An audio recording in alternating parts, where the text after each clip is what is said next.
สาวกสังโฆพระสงฆ์สา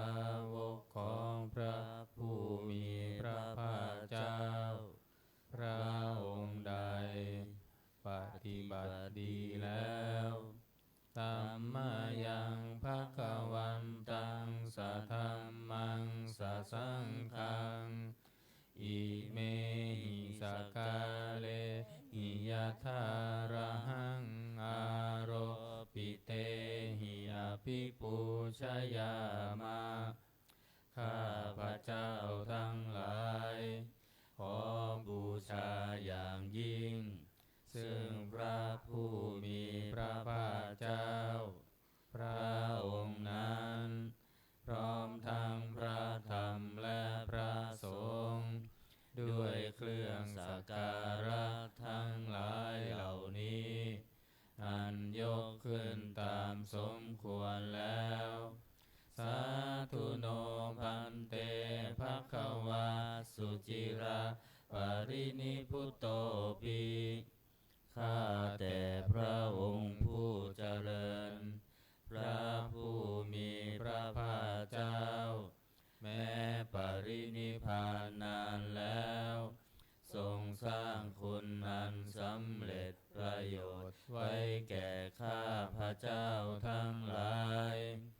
ปัจฉิมาชนะตานุกรรมปมานาสาทรงมีพระหฤทัยอนุเคราะห์แก่พวกข้าพระเจ้าอันเป็นชนรุ่นหลังอิเมสกาเลทุกขตาปนาการภูเตปฏิคันหาตุขอพระผู้มีพระภาคเจ้าจงรับเครื่องสักการะอันเป็นบรรณาการของคนยากทั้งหลายเหล่านี้อัมหากังทีฆนตังหิตายะสุขายะเพื่อประโยชน์และความสุขแก่ข้าพระเจ้าทั้งหลายตลอดกาลและนานเทอญอะระหังสัมมาสัมพุทโธภควาพระผู้มีพระภาคเจ้าเป็นพระอรหันต์ดับเพลิงกิเลสเพลิงทุกข์สิ้นเชิงตรัสรู้ชอบได้ด้วยพระองค์เองพุทธังภควันตังอภิวาเทมิข้าพระเจ้าอภิวาทพระผู้มีพระภาคเจ้าผู้รู้ผู้ตื่นผู้เบิกบานสวากขาโตภควตาธัมโมพระธรรมเป็นธรรมที่พระผู้มีพระภาคเจ้าตรัสไว้ดีแล้วธัมมังนามัสสามิข้าพระเจ้านมัสการพระธรรมสุปฏิปันโนภควโตสาวกสังโฆพระสงฆ์สาวกของพระผู้มีพระภาคเจ้าปฏิบัติดีแล้วสังฆังนามามิข้าพระเจ้านอบน้อมพระสงฆ์อันธรรมยังพุทธัสสะภะคะวะโตบุพพาคณมการังกโรมาเสนะโมตัสสะภะคะวะโต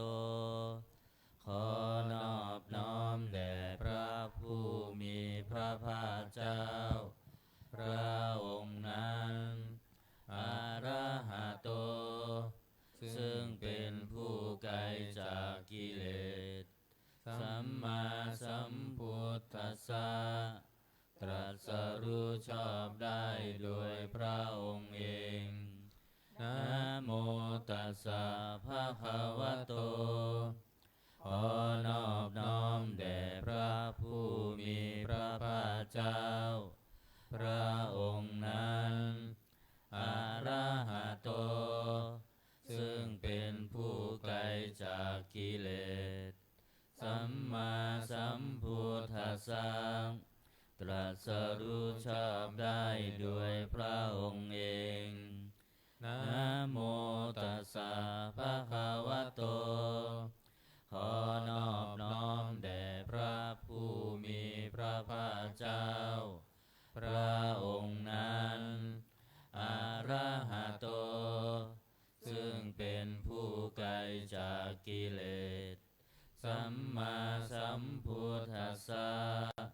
ตรัสรู้ชอบได้ด้วยพระองค์เองเปิดหนังสือไปที่หน้า19ธรรมัสเย็น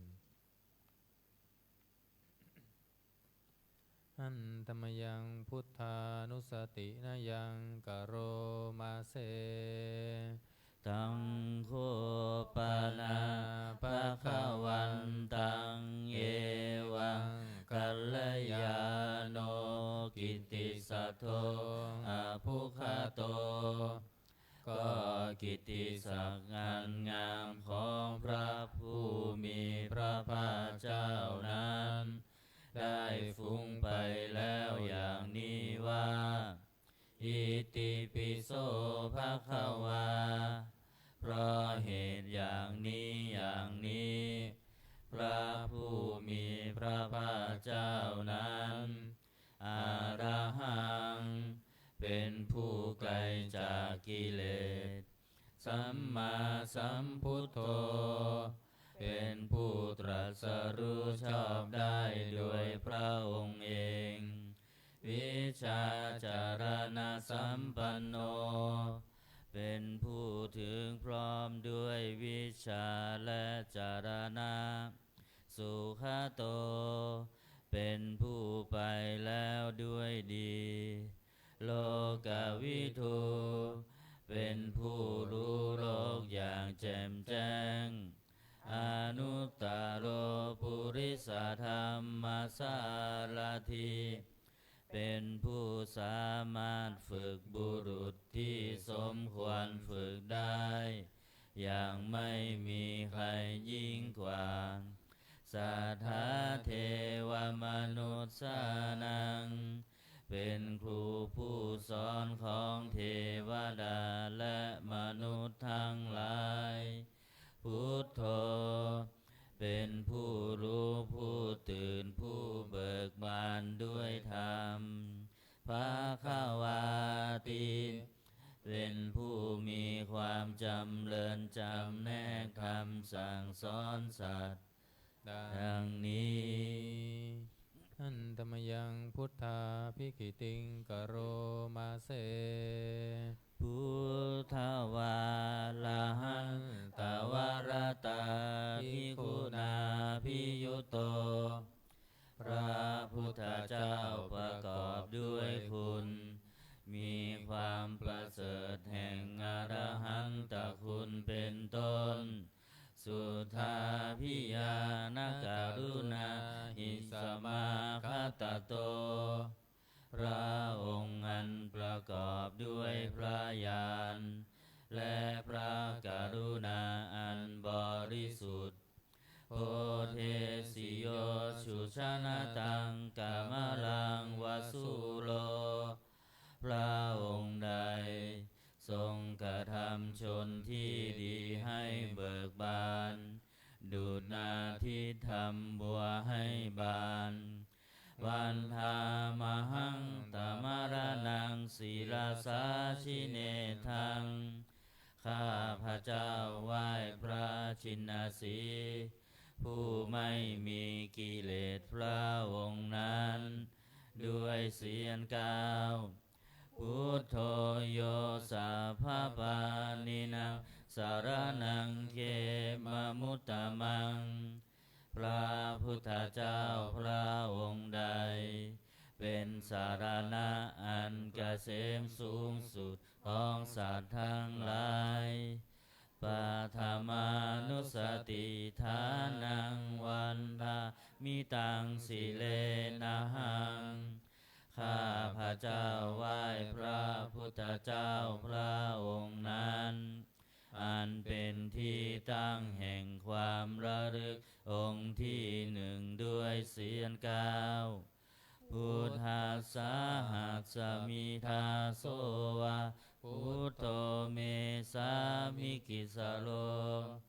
ข้าพระเจ้าเป็นทาสของพระพุทธเจ้าพระพุทธเจ้าเป็นนายมีอิสระเหนือข้าพระเจ้าพุทโธทุกขัสสะคาตาจวิทาตาจหิตัสสะเมพระพุทธเจ้าเป็นเครื่องกำจัดทุกข์และทรงไว้ซึ่งประโยชน์แก่ข้าพระเจ้าพุทธัสสะหังนิยาเทมิสรีรันชีวิตันจิทังข้าพระเจ้ามอบกายถวายชีวิตนี้แด่พระพุทธเจ้าวันทันโตหังจาริสามิพุทธัสเสวสุโพธิตังข้าพระเจ้าผู้ไหวอยู่จักประพฤติตามซึ่งความตรัสรู้ดีของพระพุทธเจ้านาทิเมสารนังอัญญังพุทโธเมสารนังวะลังสารณะอื่นของข้าพระเจ้าไม่มีพระพุทธเจ้าเป็นสารณะอันประเสริฐของข้าพระเจ้าเอเตนะสัจวัชเชนะวัตตยังสัทธุสาสเนด้วยการกล่าวคำสัตย์นี้ข้าพระเจ้าพึงเจริญในพระศาสนาของพระศาสดาพุทธังเมวันทมาเนนะยังปุญญังปัสสุตังอิทังข้าพระเจ้าผู้ไหวอยู่ซึ่งพระพุทธเจ้าได้ขวนขวายบุญใดในบัดนี้สัพเพปิอันตรายามิมเหสุตัสสะเตชะสาอันตรายทั้งปวงอย่าได้มีแก่ข้าพระเจ้าด้วยเดชแห่งบุญนั้นกายเยนะวาจายวเจตัสสาวาด้วยกายก็ดีด้วยวาจาก็ดีด้วยใจก็ดีพุทเทกุกัมมังปะกตังมยายังกรรมหน้าที่เตือนอันใดที่ข้าพระเจ้ากระทำแล้วในพระพุทธเจ้าพุทโธปฏิคันหาตุอาจยันตังขอพระพุทธเจ้าจงงดซึ่งโทษล่วงเกินนั้นการันตะเรสังวริตุงวะพุทเทเพื่อการสำรวมระวังในพระพุทธเจ้าในการต่อไปอันตมยังธรรมานุสตินายังกโรมาเสสวาคาโตภะคะวะตาธัมโมพระธรรมเป็นสิ่งที่พระผู้มีพระภาคเจ้าตรัสไว้ดีแล้วสันทิฏฐิโกเป็นสิ่งที่ผู้ศึกษาและปฏิบัติพึงเห็นได้ด้วยตนเองอากาลิโกเป็นสิ่งที่ปฏิบัติได้และให้ผลได้ไม่จำกัดการเอหิปัสสิโกเป็นสิ่งที่ควรกล่าวกับผู้อื่นว่าท่านจงมาดูเถิดโอปานายิโกเป็นสิ่งที่ควรน้อมเข้ามาใส่ตัวปัจจตังเวทิตัมโพวินโยหิติเป็นสิ่งที่ผู้รู้ก็รู้ได้เฉพาะตนดังนี้อันตมยังธรรมาภิกิติงกโรมาเสสวาคาตาตา ภิกขุนายโยคาวาเสนะเสยโยพระธรรมเป็นสิ่งที่ประเสริฐเพราะประกอบด้วยคุณคือความที่พระผู้มีพระภาคเจ้าตรัสไว้ดีแล้วเป็นต้นโยมัคคปากับปริยัติวิโมกขเพโทเป็นธรรมมันจำแนกเป็นมรรคผลปริยัติและนิพพานธัมโมกุโลกปัฏฐานาตถาธาริธารีเป็นธรรมทรงไว้ซึ่งผู้ทรงธรรมจากการตกไปสู่โลกที่ชั่ววันธามหังตมหารังวรธรรมเมตตังข้าพระเจ้าไหว้พระธรรมอันประเสริฐนั้นอันเป็นเครื่องขจัดเสียซึ่งความมืดธัมโมโยสาภปานินังสารนังเขมมุตตมังพระธรรมใดเป็นสารณะอันเกษมสูงสุดของสัตว์ทั้งหลายทุติยานุสติทานังวันธามิตังสิเลนะหังข้าพระเจ้าไหว้พระธรรมนั้นอันเป็นที่ตั้งแห่งความระลึกองค์ที่สองด้วยเสียงก้าวธรรมัสสาหัสสมิทาโสวะธัมโมเมสามิกิสโรข้าพระเจ้าเป็นทาสของพระธรรมพระธรรมเป็นนายมีอิสระเหนือข้าพระเจ้าธัมโมทุกขาสาคาตาจะวิทาตาจะหิตาสเมพระธรรมเป็นเครื่องกำจัดทุกข์และทรงไว้ซึ่งประโยชน์แก่ข้าพระเจ้าธัมมัสสาหังนิยาเทมิสรีรันชีวิตันจิตังข้าพระเจ้ามอบกายถวายชีวิตนี้แด่พระธรรมวันทันโตหังจาริสามิธัมมัสเสวะสุธัมมตังข้าพระเจ้าผู้ไหวอยู่จากประพฤติตามซึ่งความเป็นธรรมดีของพระธรรมนัตถิเมสารนังอัญญังธัมโมเมสารนังวรังสารณะอื่นของข้าพระเจ้าไม่มีพระธรรมเป็นสารณะอันประเสริฐของข้าพระเจ้าเอเตนะสัจวัชเชนะวัตเตยังสัตถุสาสเนด้วยการกล่าวคำสัตย์นี้ข้าพระเจ้าพึงเจริญในพระศาสนาของพระศาสดาธัมมังเมวันธามาเนนะยังปุญญปสุตังอิทาข้าพระเจ้าผู้ไหวอยู่ซึ่งพระธรรมได้ขวนขวายบุญใดในบัดนี้สัพเพปิอันตรายามิมาเหสุตัสสะเตชะสาอันตรายทั้งปวงอย่าได้มีแก่ข้าพระเจ้าด้วยเดชแห่งบุญนั้นเยนะวาจายวเจตสาวาด้วยกายก็ดีด้วยวาจาก็ดีด้วยใจก็ดี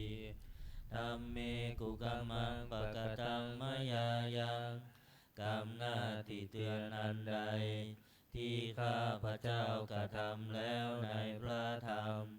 ธัมโมปฏิคันหัตตุอัจจยันตังขอพระธรรมจงงดซึ่งโทษล่วงเกินอันนั้นกาลันตะเลสังวริตุงวธัมเมเพื่อการสำรวมระวังในพระธรรมในการต่อไป อันธรรมยังสังขานุสตินายังกโรมาเส สุปฏิปันโนภะคะวะโตสาวกสังโฆสงฆ์สาวกของพระผู้มีพระภาคเจ้าปฏิบัติดีแล้วอุชุปฏิปันโนภะคะวะโตสาวกสังโฆ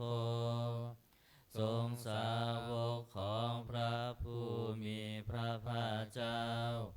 ปฏิบัติตรงแล้วยายาปฏิปันโนภะคะวะโตสาวกสังโฆสงฆ์สาวกของพระผู้มีพระภาคเจ้า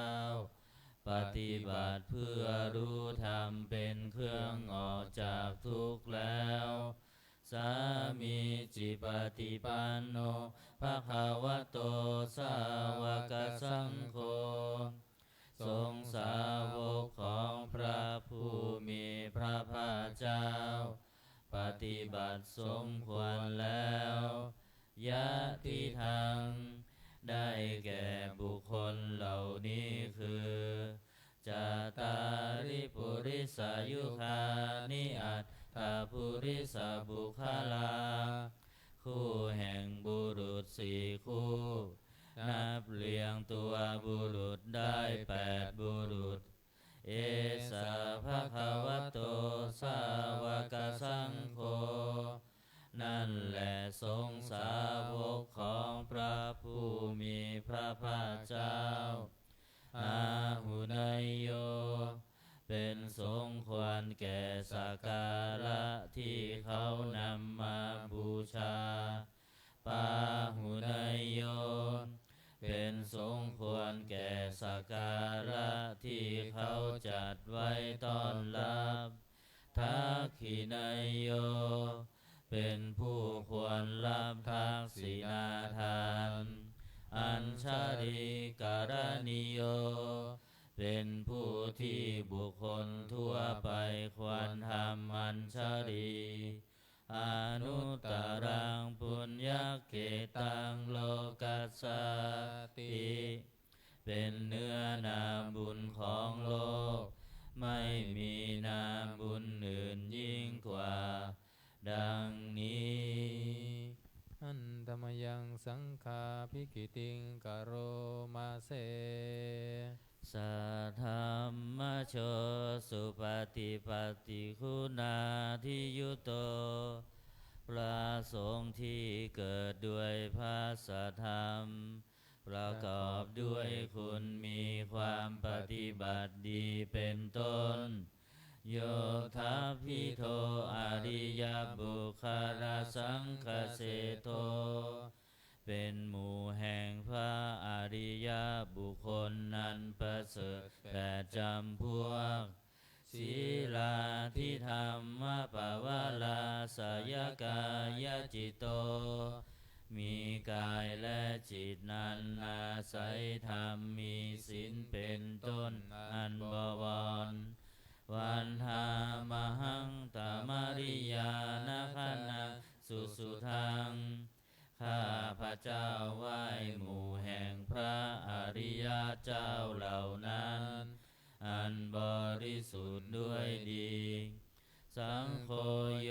สัพพปานินังสารนังเขมมุตตมังพระสงฆ์หมู่ใดเป็นสารณะอันเกษมสูงสุดของสัตว์ทั้งหลายตติยานุสติทานังวันทามิตังสิเลนะหังข้าพระเจ้าไหว้พระสงฆ์หมู่นั้นอันเป็นที่ตั้งแห่งความระลึกองค์ที่3ด้วยเสียงกล่าวสังฆาสาหัสสมิทาโสวะสังโฆเมสามิกิสโรข้าพระเจ้าเป็นทาสของพระสงฆ์พระสงฆ์เป็นนายมีอิสระเหนือข้าพระเจ้า สังโฆทุ ทุ ก ก ข ขสหาตาจะวิทาตาจะหิตาสเม พระสงฆ์เป็นเครื่องกำจัดทุกข์และทรงไว้ซึ่งประโยชน์แก่ข้าพเจ้า สังฆัสสาหังนิยาเทมิสรีรันชีวิตังจิตัง ข้าพเจ้ามอบกายถวายชีวิตนี้แด่พระสงฆ์วันทันโตหังจริสามิสังฆัสโสปฏิปันนตัง ข้าพเจ้าผู้ไหว้อยู่จากประพฤติตามซึ่งความปฏิบัติดีของพระสงฆ์นาทิเมสารนังอัญญังสังโฆเม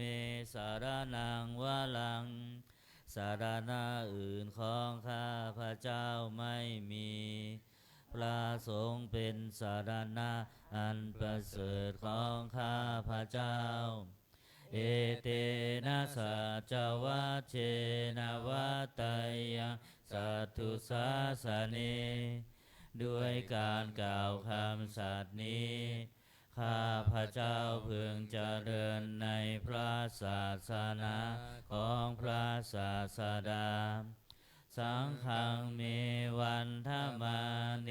นะยังปุญญาปสุตังอิทา ข้าพเจ้าผู้ไหว้อยู่ซึ่งพระสงฆ์ได้ขวนขวายบุญใดในบัดนี้สัพเพปิอันตรายามิมเหสุตัสสะเตชะสา อันตรายทั้งปวงอย่าได้มีแก่ข้าพเจ้า ด้วยเดชแห่งบุญนั้นกาเยนะวาจายวะเจตสาวา ด้วยกายก็ดีด้วยวาจาก็ดีด้วยใจก็ดี สังเคกุกัมมังปะกตังมะยายังกรรมหน้าติเตือนนั้นใดที่ข้าพเจ้ากระทำแล้วในพระสงฆ์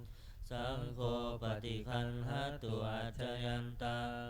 ขอพระสงฆ์จงงดซึ่งโทษล่วงเกินนั้นกาลันตะเลสังวริตุงวสังเค เพื่อการสำรวมระวังในพระสงฆ์ในการต่อไป เปิดหนังสือไปที่หน้า38โอวาทปาติโมกข์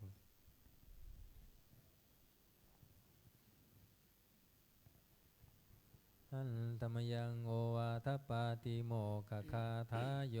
พนามาเส สัพพะปะปัสสะอาการนัง การไม่ทำบาปทั้งปวงกุศลสุปสัมปทา การทำกุศลให้ถึงพร้อมสัจจิตตปริโยทปนัง การชำระจิตของตนให้ขาวลอกเอตังพุทธานาสาสนัง ทำสามอย่างนี้เป็นคำสั่งสอนของพระพุทธเจ้าทั้งหลายขันติปรมังตโปติติฆาขันติคือความอดกลั้น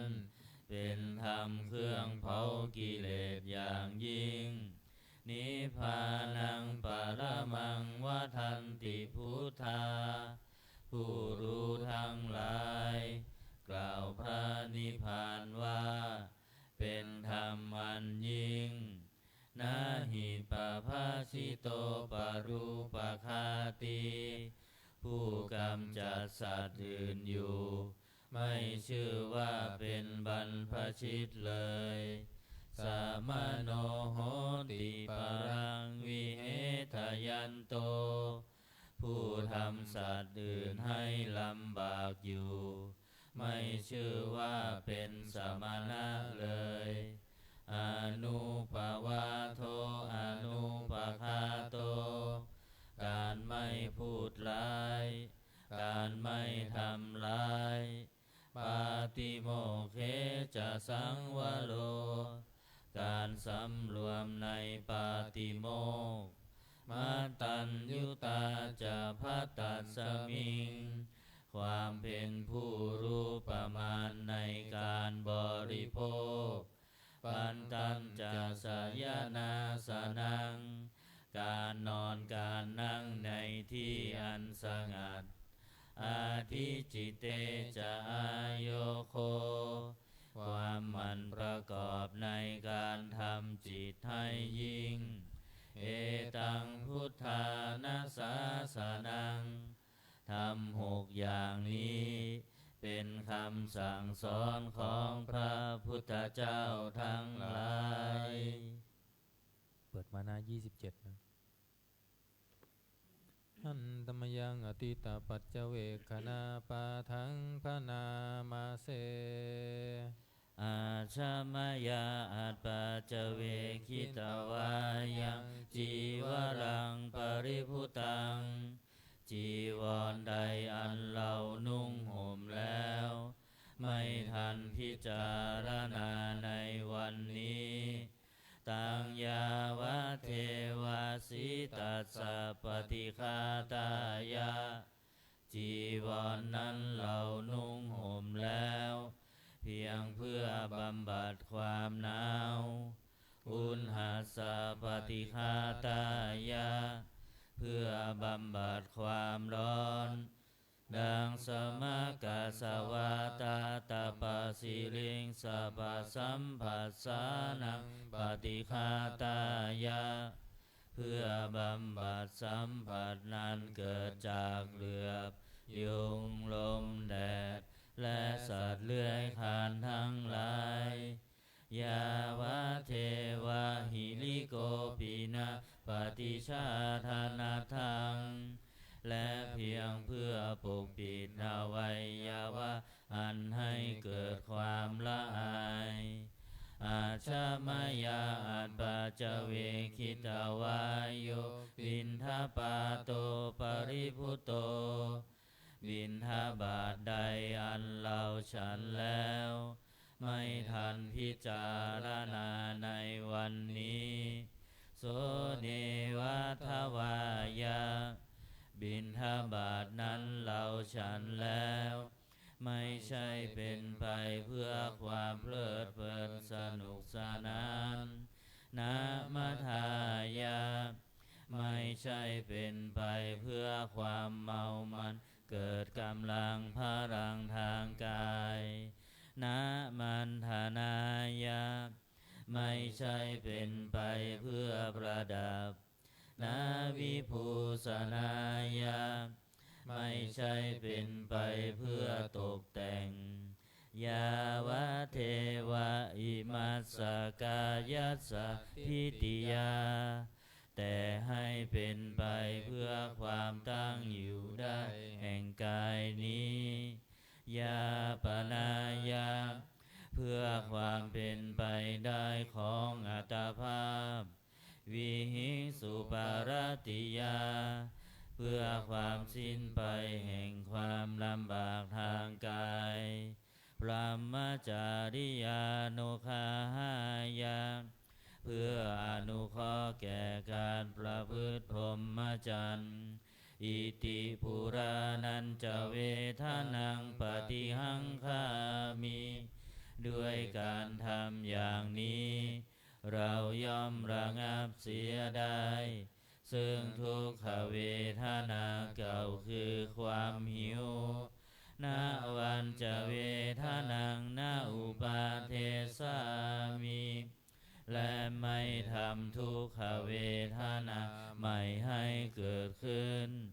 ยาตราจะเมภวิสติอนวัชชตาจะภาสุวิหารโรจาติอันหนึ่งความเป็นไปด้วยสะดวกแห่งอัตภาพนี้ด้วยความเป็นผู้หาโทษมิได้ด้วยและความเป็นอยู่ด้วยผาสุขด้วยจากมีแก่เราดังนี้ อาชมายาอัปปาจเวคิตวายังเสนาสนังปริภุตังเสนาสนะใดเราใช้สอยแล้วไม่ทันพิจารณาในวันนี้ตังยาวะเทวาสิตัสสะปฏิฆาตายะเสนาสนะนั้นเราใช้สอยแล้วเพียงเพื่อบำบัดความหนาวอุณหสะปฏิฆาตายะเพื่อบำบัดความร้อนดังสมาคาสวาตาตปะสิลิงสะปัสสัมปัสสานังปฏิฆาตายะเพื่อบำบัดสัมผัสนั้นเกิดจากเหลือบยุงลมแดดและสัตว์เลื้อยคลานทั้งหลายยาวะเทวะอุตุปาริสยวิโนทานังปฏิสันลานาลามัทธังเพียงเพื่อบรรเทาอันตรายอันพึงมีจากดินฟ้าอากาศและเพื่อความเป็นผู้ยินดีอยู่ได้ในที่หลีกเล่นสำหรับภาวนาอาชามายาอัปปาจเวคิตาวายโยคิรานะปัจจยาเพสัชชะปริคาโรปริพุตโตคิรานะเพสัชบริขารใดอันเราบริโภคแล้วไม่ทันพิจารณาในวันนี้โสยาวะเท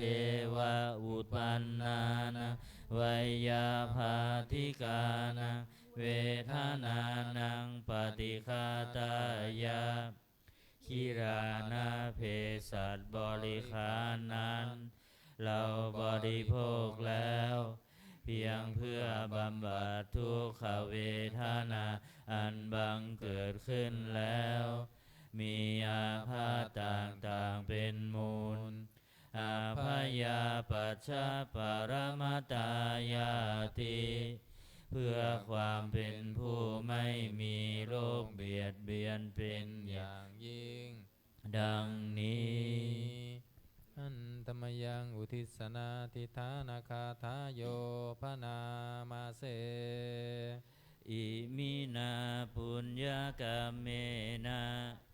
ด้วยบุญนี้อุทิศให้อุปัชฌายาคุณุตตราอุปัชฌาย์ผู้เลิศคุณอาจาริยุปการาจาและอาจารย์ผู้เกื้อหนุนมาตาปิตาจายาตกาทั้งพ่อแม่และพวงญาติสุริโยจันทิมาราชาสุนจันและราชาอุณาวันตานราปิจาผู้เป็นคนหรือผู้สูงชาติพระมมาราชอินทาจารมานและอินทาราชโลกปาราชเทวตาทั้งถวยเทพและโลกบาลยะโมมิตามนุษย์สาจารยมราชมนุษย์มิตรมาชาตาเวริกาปิจาผู้เป็นกลางผู้จ้องพรานสาเพสตาสุขีโหนตุขอให้เป็นสุขสันต์สุขทั่วหน้าอย่าทุกข์ทนบุญญาณิปกตานิเมบุญพ้องที่ข้าทำจงช่วยอำนวยสุภผลสุขังจติวิทังเทนตุให้สุขสามอย่างล้นขีปังปาเปทาโวมาตังให้รู้ถึงนิพพานพลัน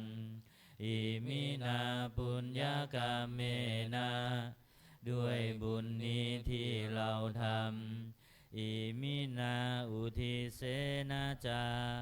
และอุทิศให้ปวงสัตว์ขี ขิปาหังสุรเพเจ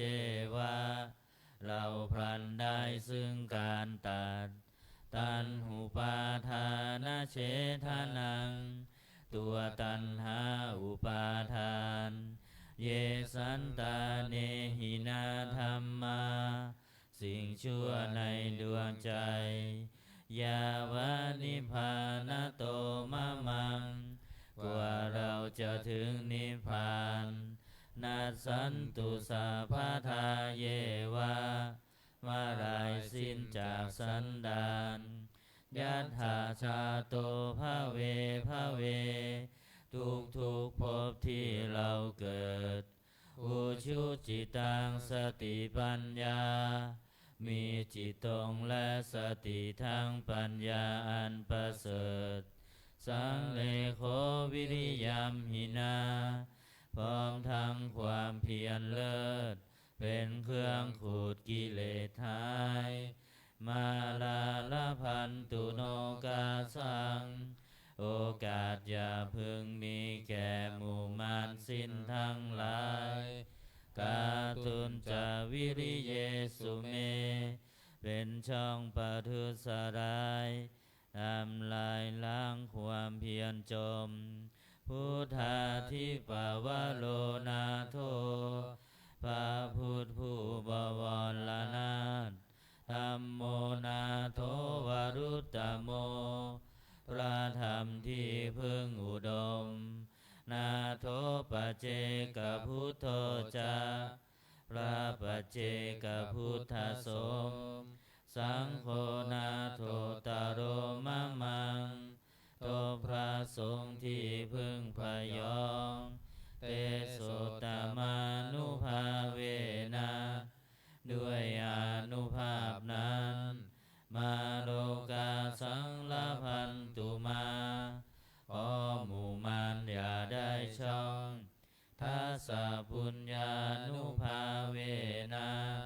ด้วยเดชบุญทั้งสิบป้องมาโลกาสังลพันตุมาอย่าเปิดโอกาสแก่มารเถิด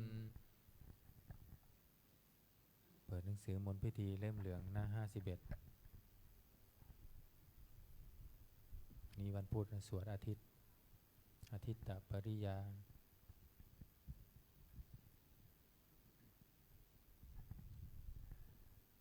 นะโมตัสสะภะคะวะโตอะระหะโตสัมมาสัมพุทธัสสะนะโมตัสสะภะคะวะโตอะระหะโตสัมมาสัมพุทธัสสะนะโมตัสสะภะคะวะโตอะระหะโตสัมมาสัมพุทธัสสะพุทธังสรณังคัจฉามิธัมมังสรณังคัจฉามิสังฆังสรณังคัจฉามิทุติยมปิพุทธังสรณังคัจฉามิทุติยมปิธัมมังสรณังคัจฉามิทุติยมปิสังฆังสรณังคัจฉามิตติยมปิพุทธังสรณังคัจฉามิตติยมปิธัมมังสรณังคัจฉามิตติยมปิสังฆังสรณังคัจฉามิหน้า93นะอาทิตย์ขออภัย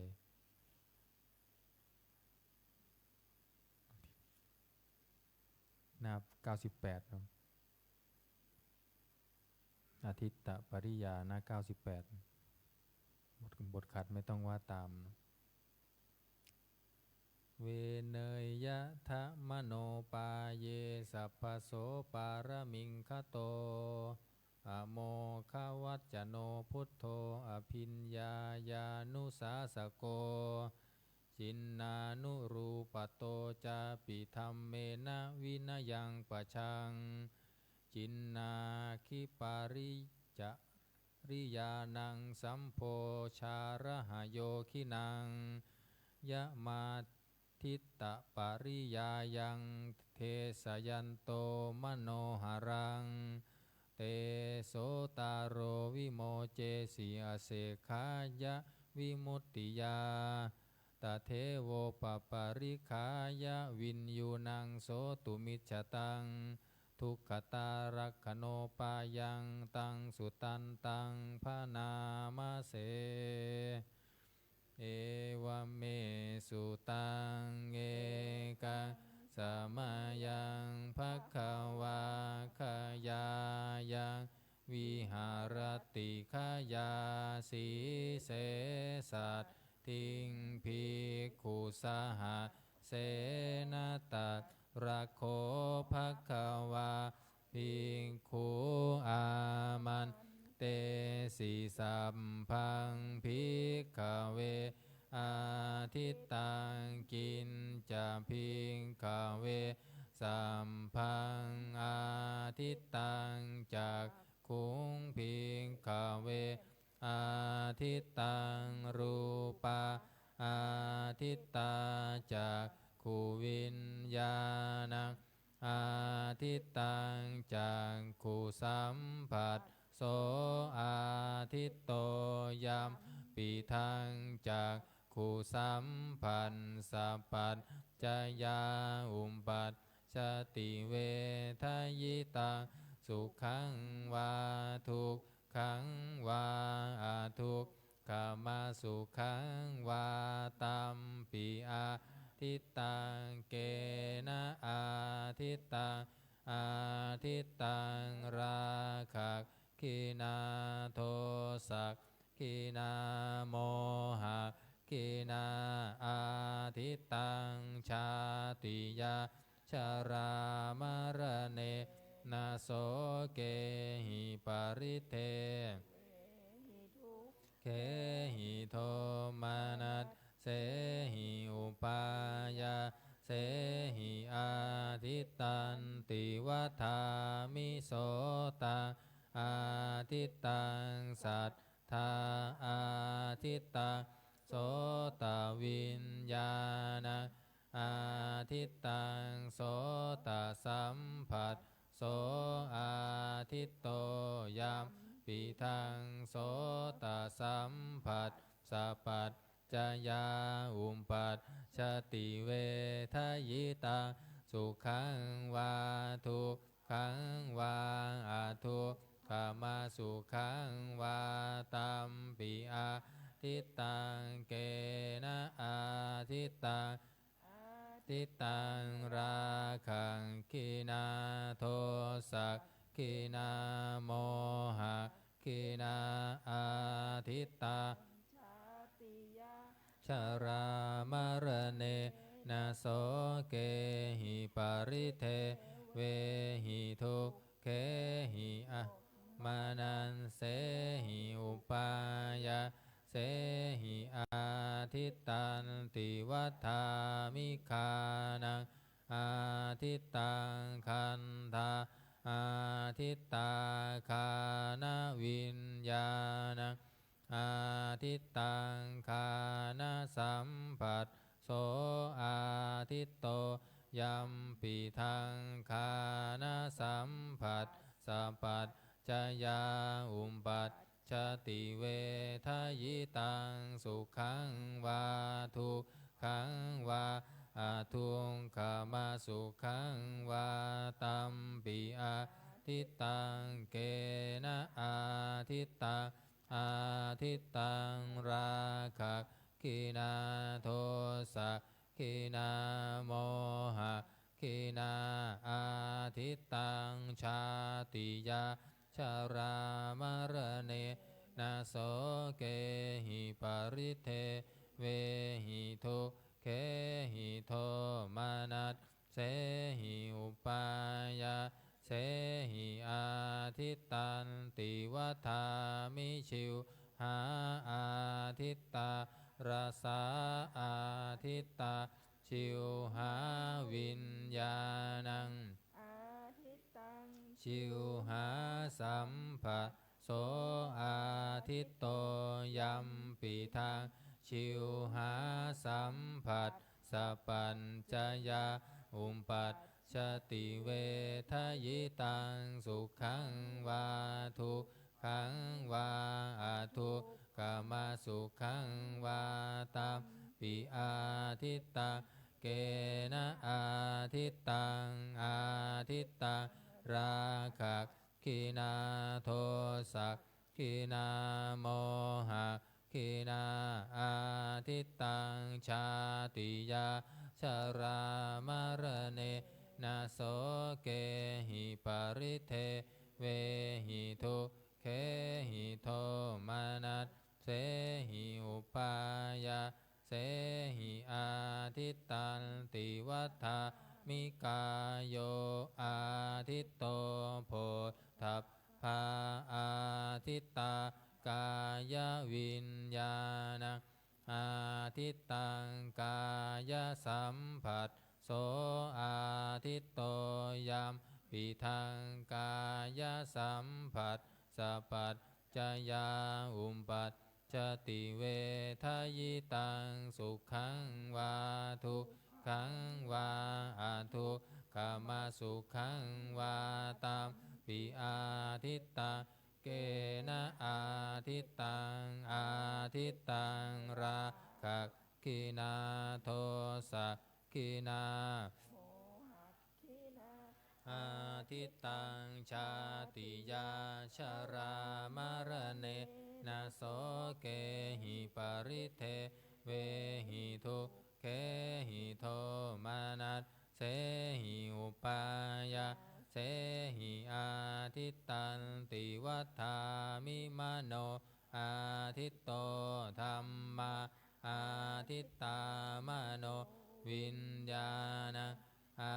ทิตตังมโนสัมผัสโสอาทิตโตยัมปิทังมโนสัมผัสสปัญจยาอุปปัชชติเวทยิตังสุขังวาทุกขังวาอาทุกขมาสุขังวาตัมปิอาทิตตังเกนะอาทิตตังอาทิตตังราคะกินาโทสักกินาโมหะกินาอาทิตตังชาติยาชรามรเนนาโสเกหิปริเทเวหิทุกเขหิโทมานัสเสหิอุปายาเสหิอาทิตตันติวัฏามิเอวังปัสสังพิงขเวสุตตวาอริยสาวโกจักขุสมิงปินิมพินทติรูเปสุปินิมพินทติจักขุวิญญาเนปินิมพินทติจักขุสัมผัสเสปินิมพินทติยาปิทังจักขุสัมผัสสปัญจยาอุปปัชชติเวทยิตังสุขังวาขังวาอาทุงขมาสุขังวาตัดสมิงปินิมพินทติโสตัดสมิงปินิมพินทติสัตเทสุปินิมพินทติโสตวินญาเนปินิมพินทติโสตสัมผัสเสปินิมพินทติยัมปิทังโสตสัมผัสสปัญจยาอุปปัชชติเวทยิตังสุขังวาทุกขังวาอาทุกขมาสุขังวาตัดสมิงปินิมพินทติคานัสสมิงปินิมพินทติคันเทสุปินิมพินทติคานาวิญญา เนปินิมพินทติคานาสัมผัสเสปินิมพินทติยัมปิทังคานาสัมผัสสัมปัญจยาอุมปัชชติเวทยิตังสุขังวา ทุกขังวา อาทุกขมาสุขังวาตัดสมิงปินิมพินทติชิวหายาปินิมพินทติระเสสุปินิมพินทติชิวหาวิญญาเนปินิมพินทติชิวหาสัมผัสเสปินิมพินทติยัมปิทังชิวหาสัมผัสสัพพัญจยาอุมปัชชติเวทยิตาสุขังวาทุกขังวาอาทุกขามาสุขังวาตัดสมิงปินิมพินทติกายัตสมิงปินิมพินทติโพนทัพเพสุปินิมพินทติกายวิญญาเนปินิมพินทติกายสัมผัสเสปินิมพินทติยัมปิทังกายสัมผัสสัมปัญจยาอุมปัชชติเวทยิตังสุขังวาทุกขังวาอาทุกขามาสุขังวาตัดสมิงปินิมพินทติมานัสสมิงปินิมพินทติธรรมเมสุปินิมพินทติมโนวิญญาเนปินิมพินทติมโนสัมผัสเสปินิมพินทติยัมปิทังมโนสัมผัสสัพพัญจยาอุมปัชชติเว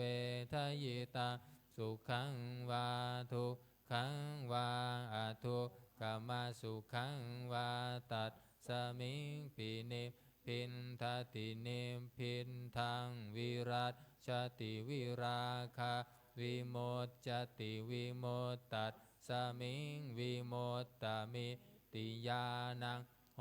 ติขีนาชาติวุสิตัง พรหมจริยังกตังกรณียังนาปรังอินทัตตายาติปชานาติ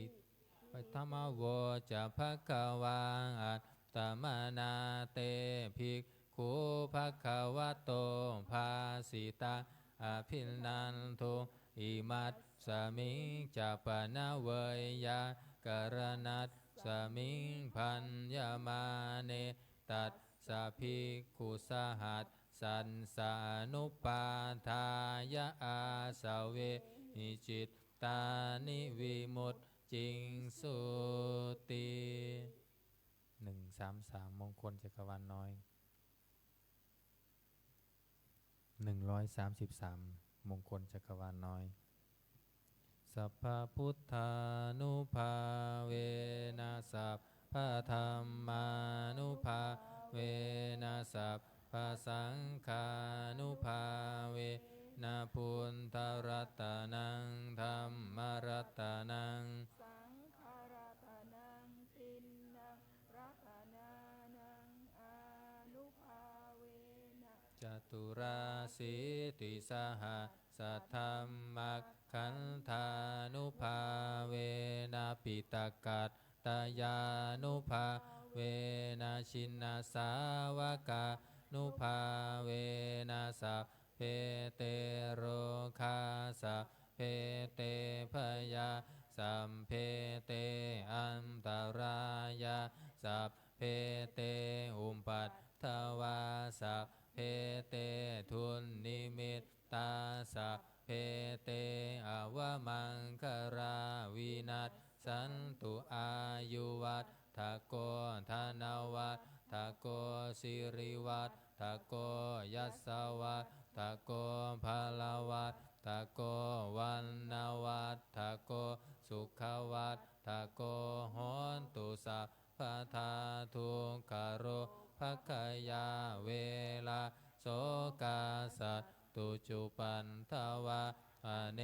กาอันตรายาปิวินัสส สันตุชาเตชะสาชัยสิทธิธานังลาภะโสธิภักขยาสุขังพลังสิริอายุจาวันโนจะโพคังวุฒิจะยัสสวะสันตวัฏสาจะอายุจะชีวสิทธิตุเตภวันตุสัพพมังคารังลักขันตุสัพพะเทวตาสัพพะพุทธานุภาเวนะสัทธาโสธิภวันตุเตภวันตุสัพพมังคารังลักขันตุสัพพะเทวตาสัพพะธรรมานุภาเวนะสัทธาโสธิภวันตุเตภาวะตุสัพพะมังคลังรักขันตุสัพพะ เทวตาสัพพสังฆานุภาเวนะสัทธาโสธิภวันตุเตกันทวัดเย็นก็จบไปที่นี้นะครับ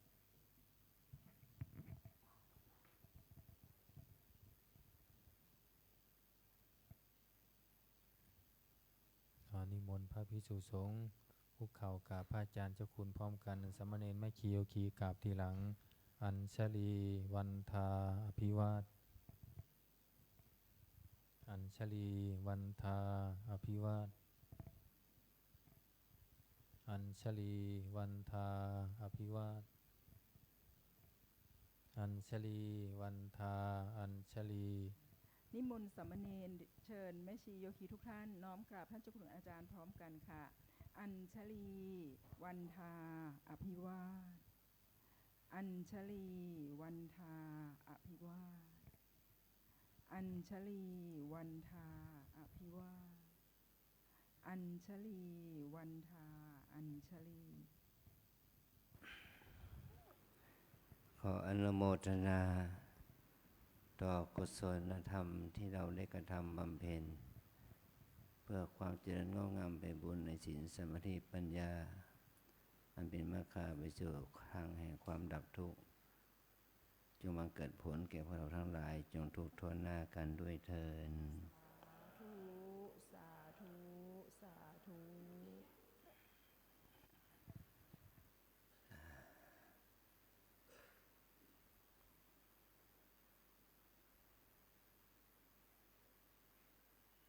น้องเนนไปเรียนหนังสือต่อนะ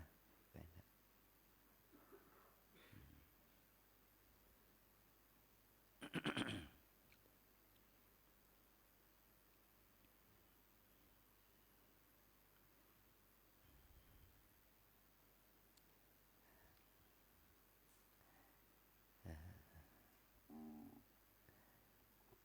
นะ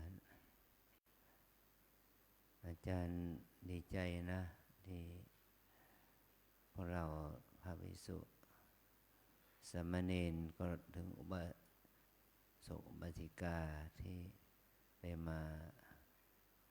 ปฏิบัติได้มาทำกิจในวัดเรานี้ได้มาร่วมทำกิจกรรมทำวัดเย็นเป็นต้นถือว่าเป็นการเพิ่มพูนกุศลจิตกุศลศรัทธาแก่พวกเราเองด้วยเป็นการเพิ่มความศรัทธาแก่ศรัทธาสาธุชนญาติโยมทั้งหลายด้วย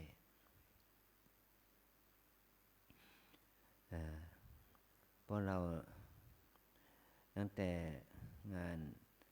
ที่พระเดชพระคุณหลวงปู่ได้มาฟื้นฟูวัดลำเปิงมาก็อาศัยลูกศิษย์ลูกหาศรัทธาญาติโยมมาวัดโดยการมาปฏิบัติกรรมฐานภาวนาสมัยนั้นหลวงปู่ท่านไม่ให้เราได้เรียนหนังสือเอาวัดลำเปิงเป็นสถานที่ปฏิบัติแล้วใครจะเรียนนักธรรมบาลีก็ไปเรียนที่วัดเมืองมาง แต่พอหลวงปู่ได้มาอยู่ที่นี่ภารกิจมันก็มีหลายอย่างทั้งการพิมพ์พระไตรปิฎกการเรียงพิมพ์แล้วก็มีแม่ชีมีพระมีแม่ชีอยู่ประจำที่วัดลำเปิงนี้มากขึ้นก็เพราะว่า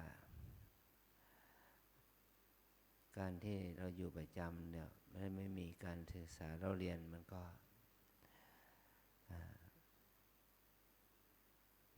ทำให้พระศาสนา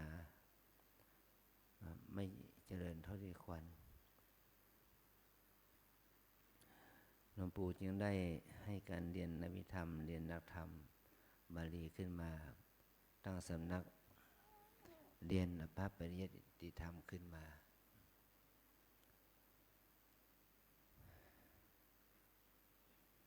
แล้วก็เพื่อให้เป็นสถานที่ปฏิบัติกรรมฐานก็ถือว่าเพราะเราจะต้องดูแลเอาใจใส่งานปฏิบัติธรรมนี้เพราะในก่อนมาเนี่ยหลวงปู่ท่านเป็นเจ้าอาวาสวัดเมืองมางเมื่อทางคณะสงฆ์มองเห็นว่าวัดลำเปิงเรานี้มีภารกิจเยอะเป็นวัดกว้างขวางจึงให้ท่านมาเป็นเจ้าอาวาสวัดลำเปิงเพราะท่านต้องรับผิดชอบไม่ใช่วัดลำเปิงเป็นสาขาของวัดเมืองมางท่านรับผิดชอบว่าจะต้องมีสำนักเรียนขึ้นมาจนท่านได้รับการพระบัญชาจากสมเด็จพระสังฆราชไปเป็นเจ้าวัดวัดพระธาตุศรีจอมทองจึงเป็นเหตุให้ท่านไปบุกเบิกวัดพระธาตุศรีจอมทองเป็นวัดกรรมฐานและสำนักเรียนที่มีชื่อเสียงมาจนถึงทุกวันนี้นะแต่งานที่เราต้องรับภาระจากที่ครูบาอาจารย์ฝากไว้ให้พวกเราทำก็คืองานปฏิบัติงานปริยัติงานปฏิบัติเดี๋ยวควบคู่กันไปไม่ใช่ว่าครูบาอาจารย์ย้ายจากวัดนี้ก็วัดก็ไม่สามารถอยู่ได้เราจะต้องอยู่ได้โดยการทำกิจกรรมของเรานะเมื่อหลวงปู่ท่านมรณภาพไปแล้วมันไม่มีบุคคลที่มีบารมีเหมือนกับหลวงปู่แล้วเราต้องสร้างบารมีในการทำความดีของเรานะสร้างบารมีด้วยความดีของเราจะเมื่อเรามีพระมีเณรมีแม่ชีโยคีเราจะต้องสร้างเงื่อนให้ปัจจัยการประพฤติปฏิบัติธรรมให้เกิดขึ้นให้ได้เราจะมาอ้างอิงเอาบารมีธรรมของหลวงปู่ครูบาอาจารย์นั้นไม่ได้แล้วเพราะว่าท่านมรณภาพไปแล้วเราจะต้องอาศัยการสร้างบุญสร้างกุศลของเราเองเพื่อเป็นที่ศรัทธาเลื่อมใสของญาติโยม วันนี้มีแขกสองกลุ่มคือ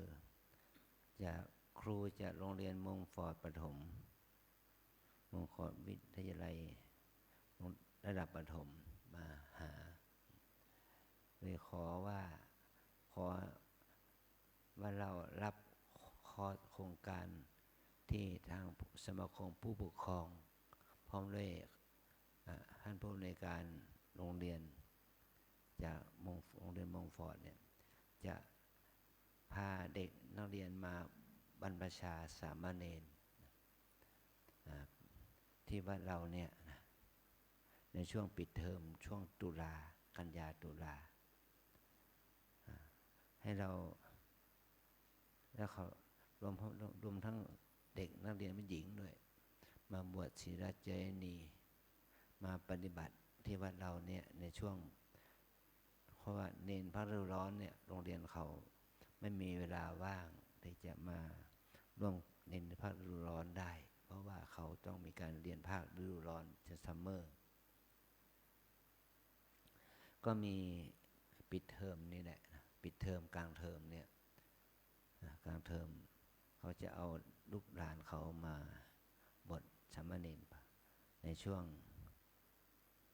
ปิดเทอมเนี่ยก็เป็นข่าวดีเพราะว่าเราจะได้ทำกิจวัตรบวชเป็นเณรพระฤดูร้อนแต่ไม่ใช่หมายก็ว่าบวชเณรในฤดูฝนเนาะไม่ใช่พระฤดูร้อนละ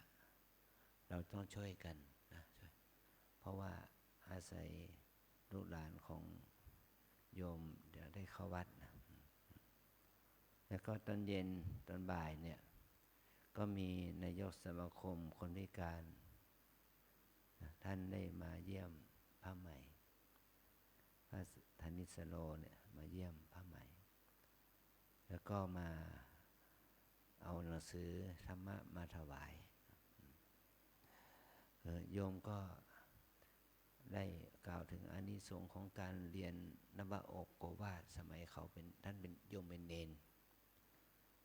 ได้อาศัยหลักธรรมข้อธรรมนั้นในนวโกวาทขีหิปฏิบัตินั้นเอาหลักธรรมนั้นไปใช้ในชีวิตประจำวันก็ทำให้โยมเขานั้นได้เจริญในชีวิตอันนี้ก็เหมือนกันนะเพราะเราก็เมื่อเราปฏิบัติจบคอร์สแล้วเราต้องเรียนนักธรรมเรียนธรรมโกวาทเรียนนักธรรมตรีไปสอบในนามของวัดเราสอบนักธรรมตรี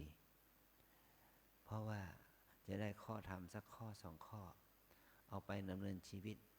เอาไปใช้ในการดำเนินชีวิตก็จะทำให้เราได้ประโยชน์จากการศึกษาข้อธรรมแต่ว่าเรามีข้อธรรมจากการปฏิบัติในการภาวนาเนี่ยได้ข้อธรรมจากการปฏิบัติแล้วก็ได้ข้อธรรมจากการศึกษามันก็จะเป็นประโยชน์ต่อเราที่เราได้ศึกษาข้อธรรมนั้นจะทำให้เรานั้นได้ข้อคิดนำเอาไปใช้ในชีวิตประจำวันทำธุรกิจการงานอะไรก็จะทำให้สำเร็จประโยชน์ได้ก็เลยอาตมาก็เลยยกตัวอย่างว่ามีโยมคนหนึ่งในอดีตคุณโยมได้อ่านนวโกวาทนะขีหิปฏิบัติเนี่ยในหัวข้อธรรมนั้นได้อ่านแล้วก็เป็นเมื่อบวชเป็นพระแล้วก็สึกไปแล้วเอาข้อธรรมนั้นเอาไปทำธุรกิจประกอบธุรกิจเป็นธรรมะประจำใจก็สามารถทำให้ธุรกิจการงานนั้นเจริญขึ้นได้เพราะอาศัยข้อธรรมเล็กน้อยเนี่ยเราไม่ใช่ว่าเรามาเป็นปฏิบัติเนี่ยเราไม่ใช่ว่าเราไม่ได้ความมะเราไม่ได้เราเหมือนกับว่าเราไม่ใช่ว่าเราไม่ได้ธรรมะเราปฏิบัติเราก็ได้ธรรมะได้ความรู้อ่านใจตัวเองเมื่อเราอ่านตัวออกบอกตัวได้ใช้ตัวเป็นแล้วก็เอาความรู้เอานั่นแหละเอาไปประคับประคองจิตใจก็เราจะสามารถที่จะประพฤติปฏิบัติในชีวิตของเราได้นี่คือข้อธรรมเนี่ยก็การปฏิบัตินี่มันยิ่งกว่าการศึกษาจากตำรับตำราเมื่อเรารู้จักตัวเองเข้าใจตัวเองมันจะทำให้เราเข้าใจธรรมะที่พระพุทธเจ้าสอนว่าอะไรคือทุกข์อะไรคือเหตุแห่งทุกข์อะไรคือความดับทุกข์อะไรข้อปฏิบัติให้เราเข้าถึงความดับทุกข์เนี่ยเรา จะเข้าใจทุกข์ของชีวิตของสังขารเหตุแห่งทุกข์คือตัวกิเลสอกุศลทั้งหลายเนี่ยมันเป็นเหตุให้คนเราสร้างเหตุแห่งทุกข์ความอะไรคือความดับทุกข์ต้องดับที่ตัวกิเลสตัวอกุศลข้อปฏิบัติเพื่อให้ถึงความดับทุกข์ก็ได้แก่การเจริญศีลสมาธิปัญญามากมีจากที่เราได้เจริญกรรมฐานนี่แหละมันจะทำให้เราดับทุกข์ได้นะดับปัญหาได้เหตุแห่งทุกข์ก็ไม่ใช่มีสิ่งอื่นใดเหตุแห่งทุกข์ก็คือกิเลสที่เกิดขึ้นในใจเรานั่นแหละกิเลสที่เกิดขึ้นในใจเรานั่นคือเหตุแห่งทุกข์เราจะดับทุกข์ก็ดับที่กิเลสที่เกิดขึ้นในใจเรานั่นแหละขอให้เราได้เรียนรู้ข้อธรรมจากการฝึกฝนอบรมปฏิบัตินะเราทั้งหลายเราได้ทำกิจวัตรเป็นธรรมะสามัคคีเราได้พร้อมใจกันทำวัดสวดมนต์แล้วก็ได้เจริญภาวนาแล้วก็แผ่บุญแผ่กุศลไปถึงศรัทธาสาธุชนญาติโยมเจ้าภาพที่ได้ถวายอาหารเช้าอาหารเพลถวายน้ำปานะหรือว่าอื่นใดขอให้เราญาติโยมศรัทธาสาธุชนเทพเทวาอารักษ์ทั้งหลายให้ได้รู้ถึงความปรารถนาดีที่พระสงฆ์องค์นี้แม่ชีโยคีได้มาประพฤติปฏิบัติธรรมหน้าที่นี้ให้ที่เราได้แผ่บุญกุศลก็ขอให้เขามีความสุขความเจริญยิ่งขึ้นไปนะตอนนี้เป็นนี้เราจะได้เจริญภาวนา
นา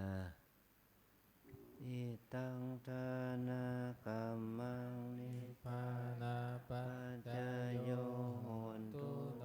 นิจจัง อิตังศีลากรรมังนิพพานาปัจจโยโหน ตุโนนิ นิ จ จ จั จั ง ง อิ อิ ทั ทั ง ง ภา ภาว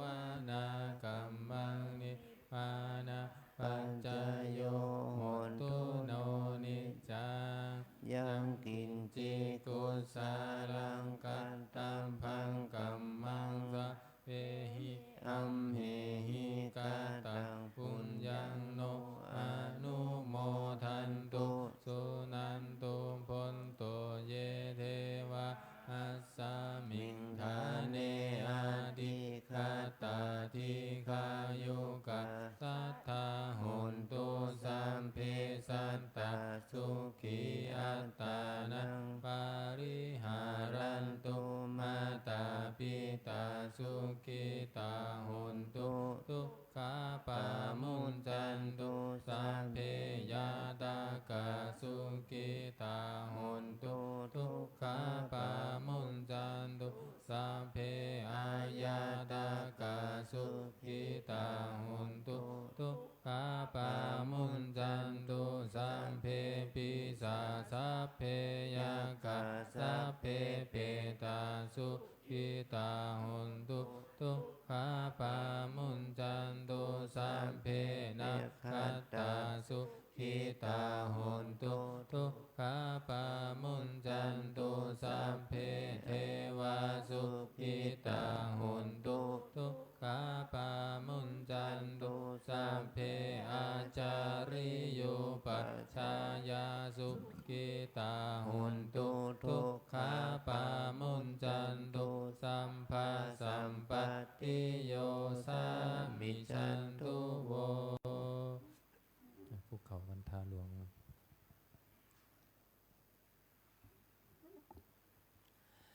วันตามิพุทธังสัพพะ เม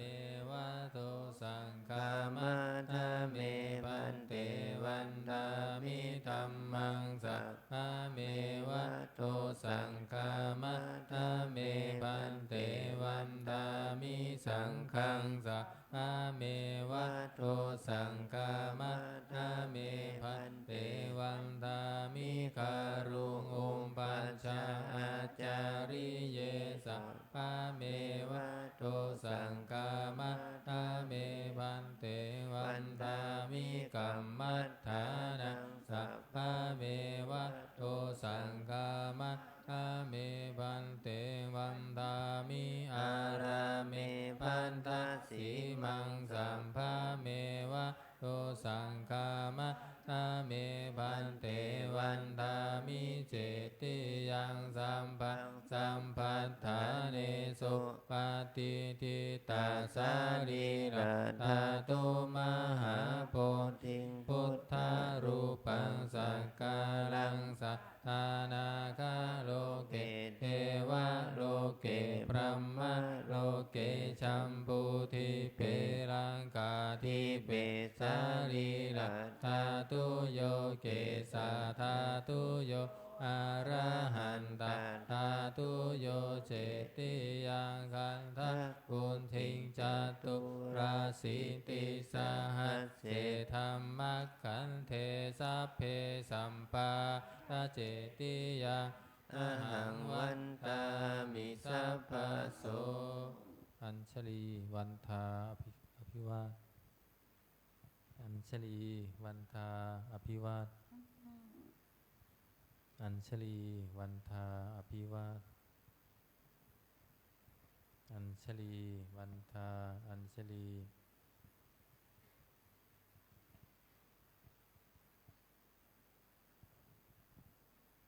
ขอนิมนต์พระภิกษุสงฆ์สามเณรเจริญพรแม่ชีคีก้มหมอวันทาน้อยพระอาจารย์เจ้าคุณพร้อมกันสาธุวันทามิพันเตสัพพังอัปปาราทังธรรมัตถาเมพันเตมยากตะปุญญังสามินาอนุโมทิตาพัง สามินากตะปุญญังไมหังทาตาพังสาธุสาธุอนุโมทามิ จัตตารโอธรรมาวัฏันติอายุวันโน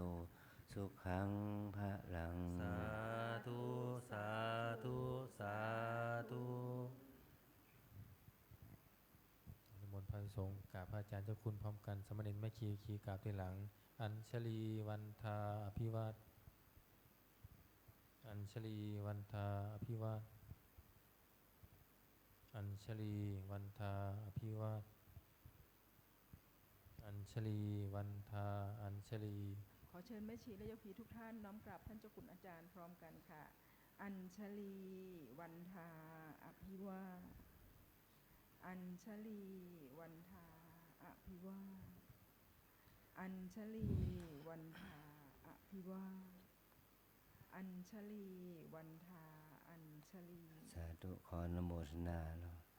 ปฏิบัติธรรมฐานของเราสืบต่อไปนะ ประชาสัมพันธ์ถึงโยคีหญิงนะคะ ช่วยกันปิดหน้าต่างทั้งสองฝั่งแล้วเราลงไปปฏิบัติรวมกันที่